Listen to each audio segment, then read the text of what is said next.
Today on the show, we are going to talk about... Hey. What? Don't you forget about me. Devin? Yeah. You're back. You know what this means? What's that mean? It's the first episode of The Spectacular Timeline! Theme music!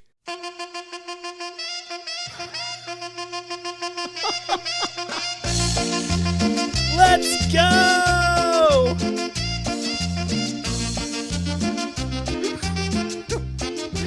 Oh my gosh. That's amazing.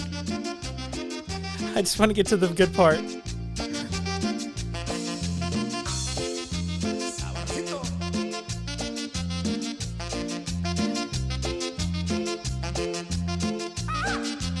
There it is.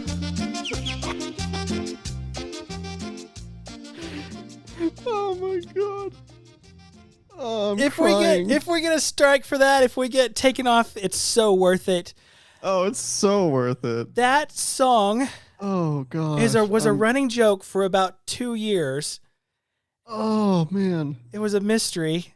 When we worked in retail, this FedEx guy came up and he was bumping that music. And no one thought about it. No one thought enough to Shazam it.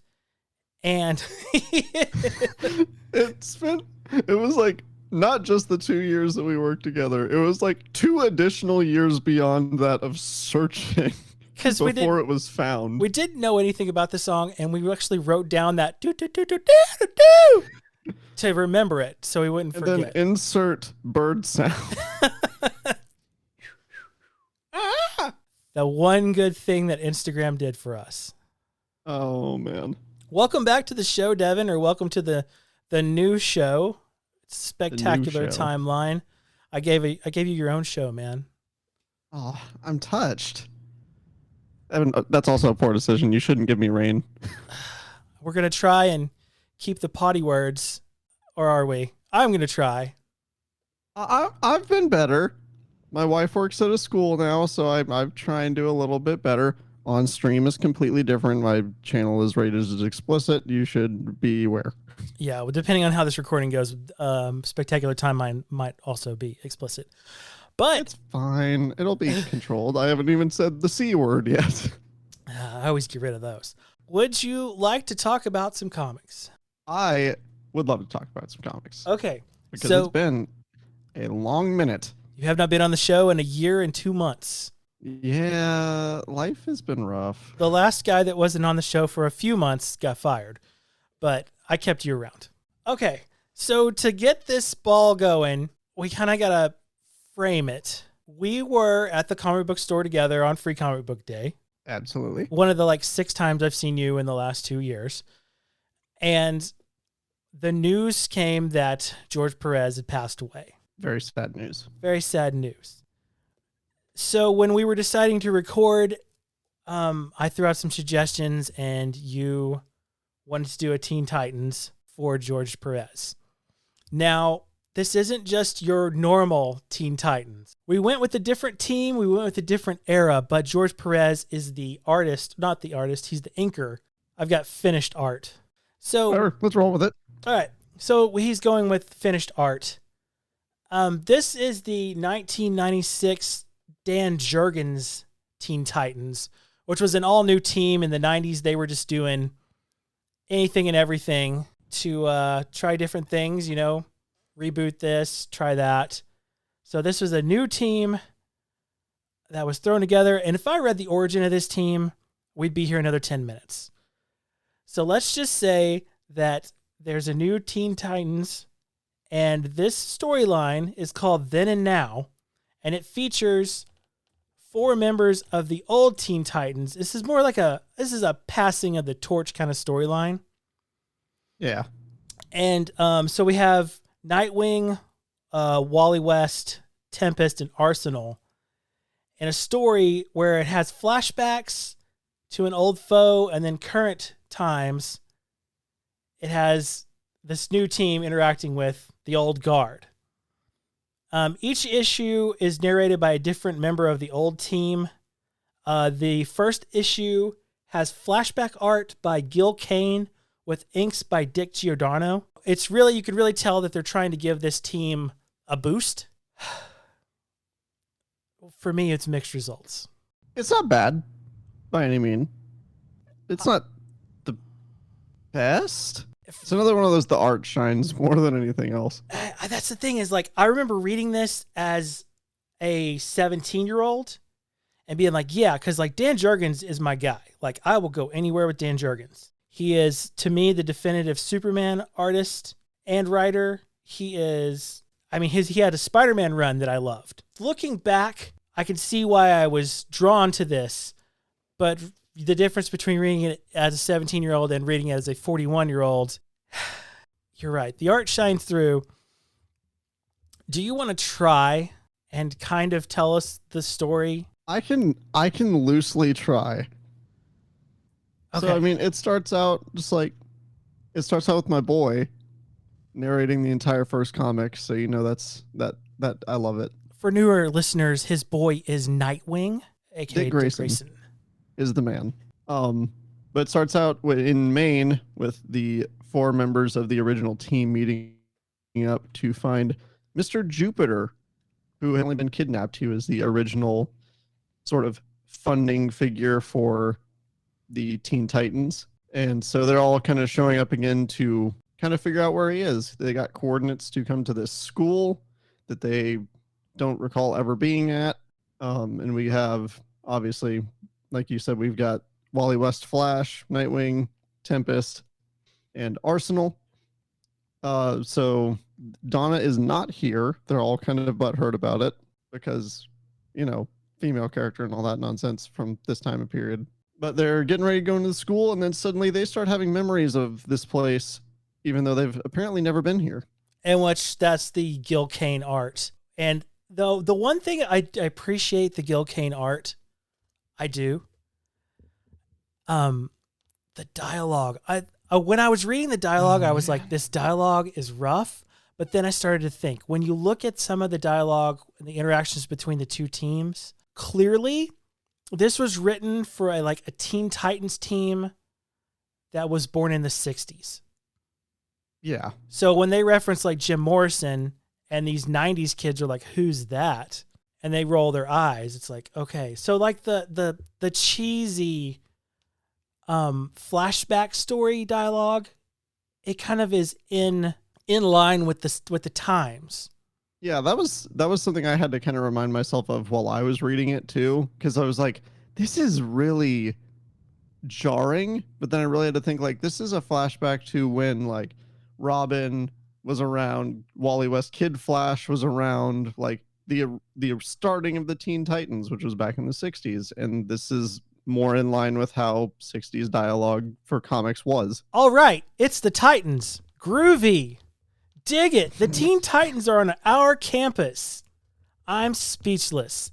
Now, I would just like to point out that the villain of this story is named Jared, and they spelled it right. They did. So bonus points for that.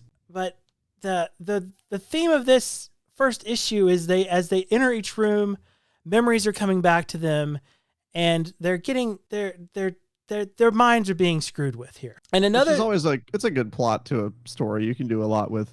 And the overlying theme here of the 4 is that like Dick Grayson is basically like Batman-esque in this. He's got a plan for everything.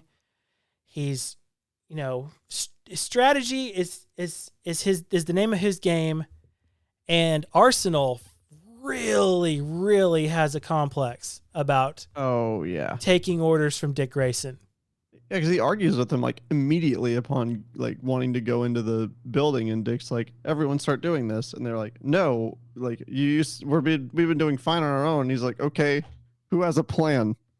Yeah, and they're like, isn't there? Aren't they mocking him? And they're like, "How many bricks are in this?" And he gives them an exact number, and then he says he's joking, but we know he's not joking. Yeah, how many bricks were used?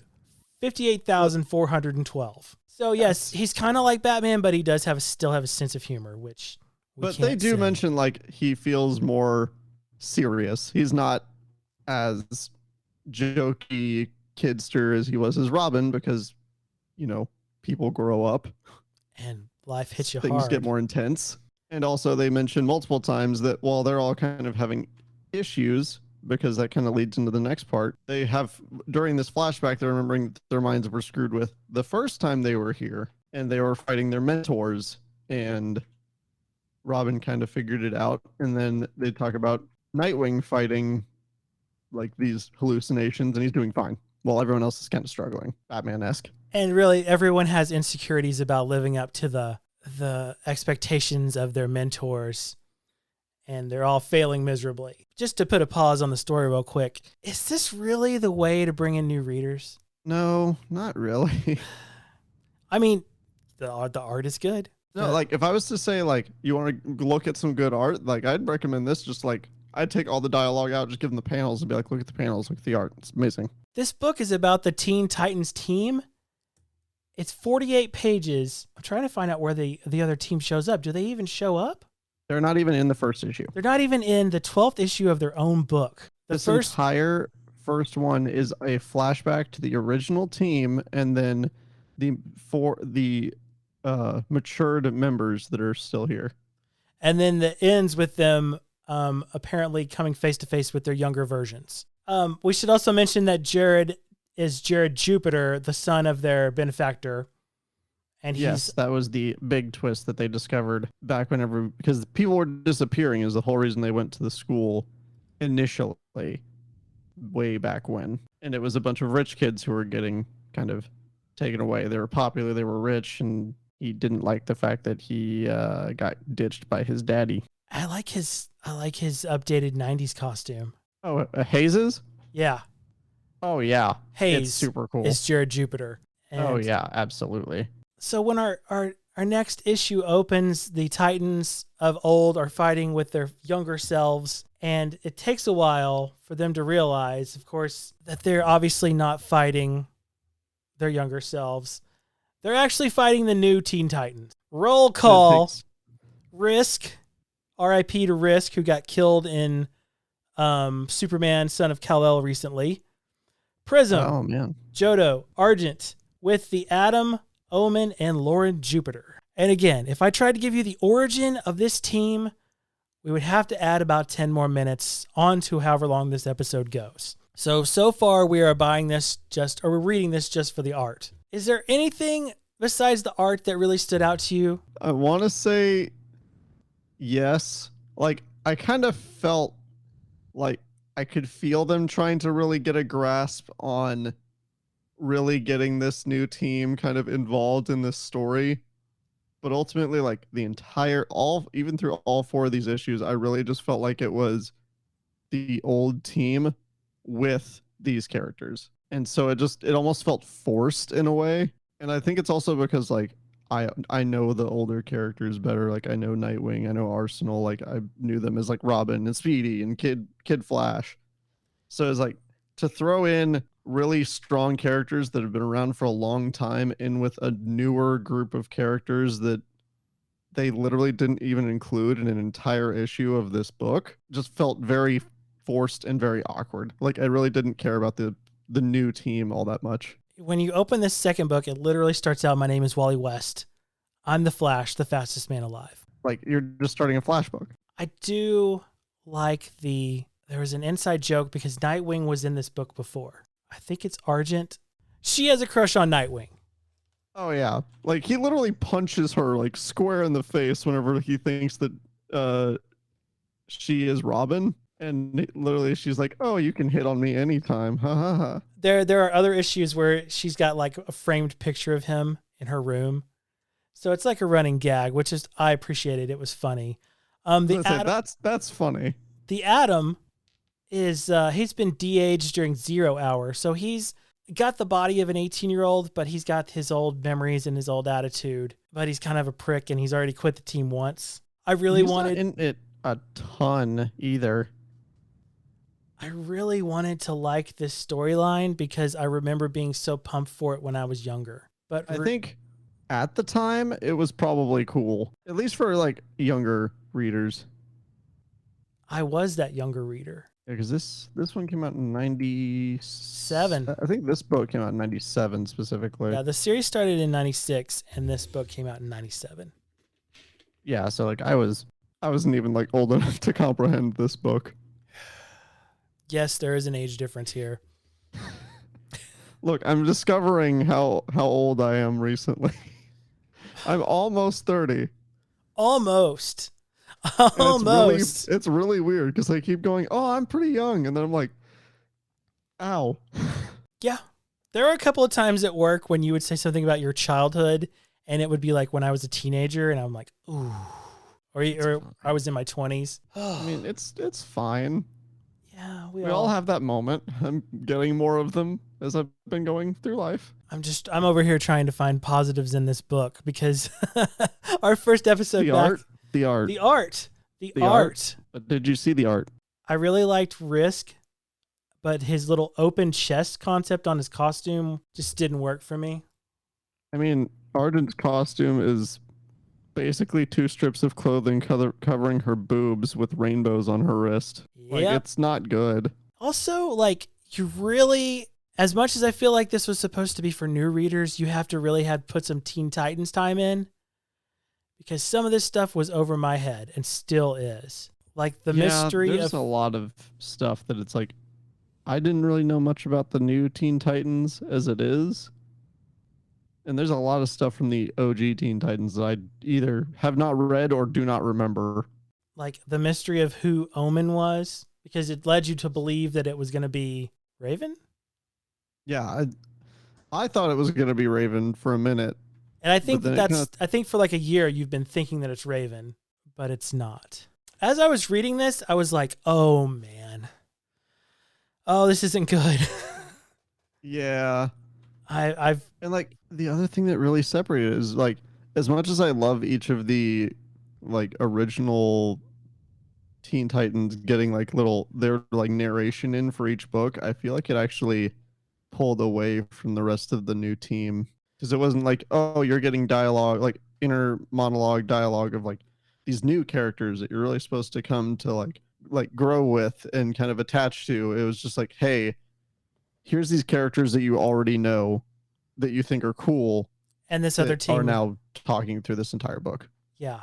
Let me hit the highlights for you. There is a death on the, I'm never quoting, air quoting. There's a death at the end of this on the new team.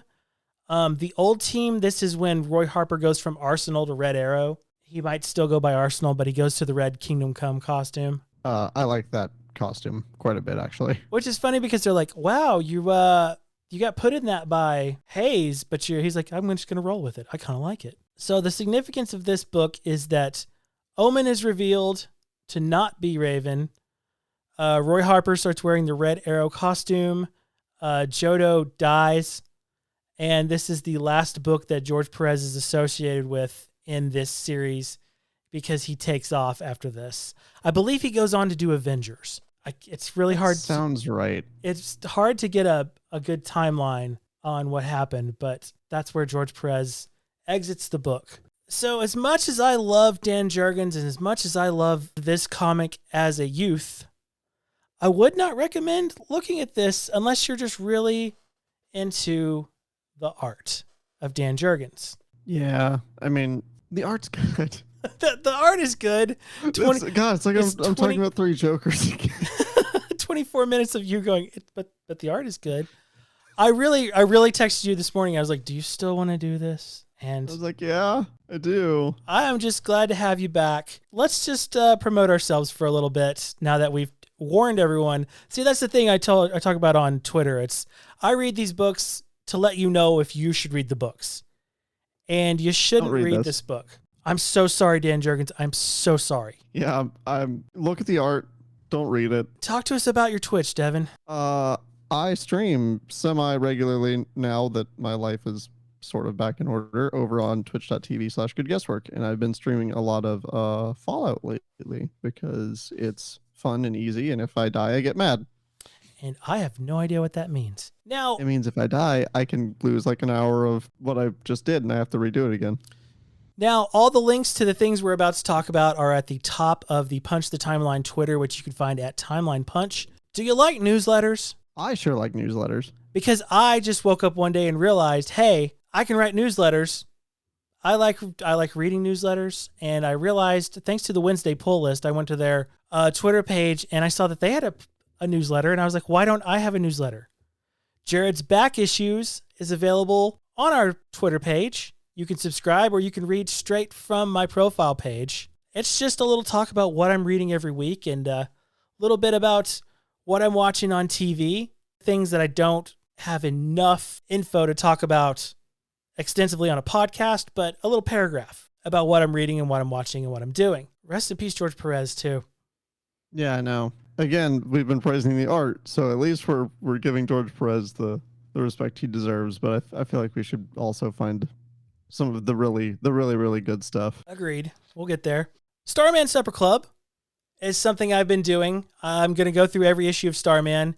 It's a little less screaming and yelling and a more, let me talk about this in a more kind of like an NPR kind of way. They're short, 10-minute episodes, kind of tell you what's going on in the book and how I felt about it. Gonna get back to that. Man, I just hit a wall. Like, I came back in February and I was like, I'm gonna podcast and I'm gonna do this. And I did 4 episodes in like 2 weeks. And then I was like, I have burned out. And then when I was ready to come back, you know that thing that happens once a year to me where I lose my voice? Yeah. I lost my voice in March. Oh, yeah, that'll do it. And not only did I lose my voice in March and cost myself some podcast time, we got invited on Twisted Cape's March matchups, and I couldn't do that because I didn't have a damn voice. Then that was fun last year, too. Yeah. Then I went on vacation, Disneyland, and so there went March because I was there for a week. That'll do it, yep. And then, yeah, I just kind of hit a wall. Now I'm back to talk more about comic book goodness. I have learned not to promise what is coming next because I will change my mind inevitably. Because I believe I promised Terminal Velocity by The Flash, but I'm definitely not recording Terminal Velocity next. Stay tuned. Just if you're listening to this, you can probably just skip to the next episode. I'm not going to promise anything, but I will promise you this. We're back. And better than ever. And better than ever. This is a spectacular timeline. Devin, do you want to shout out your socials real quick one more time? One more time. You can find me on Instagram and Twitter at Good Guesswork. My Instagram has lately been full of my animals, so you can't ever be mad at a puppy or a cat. You can find me over on twitch.tv/goodguesswork, usually during the week for 3 hours at a time, just playing some games and hanging out. Awesome. Once again, you can find us on Instagram, which I foolishly deleted the original one, but I had a backup, so now they're both Timeline Punch, Instagram and Twitter, but if you're listening to this, you already knew that. Jared's Back Issues, Starman Supper Club, Punch the Timeline, Uncanny Timeline, Spectacular Timeline, just a bunch of shows with the name Timeline and Back Issues. I'm Jared. He's Devin. We're out. We'll see you next time.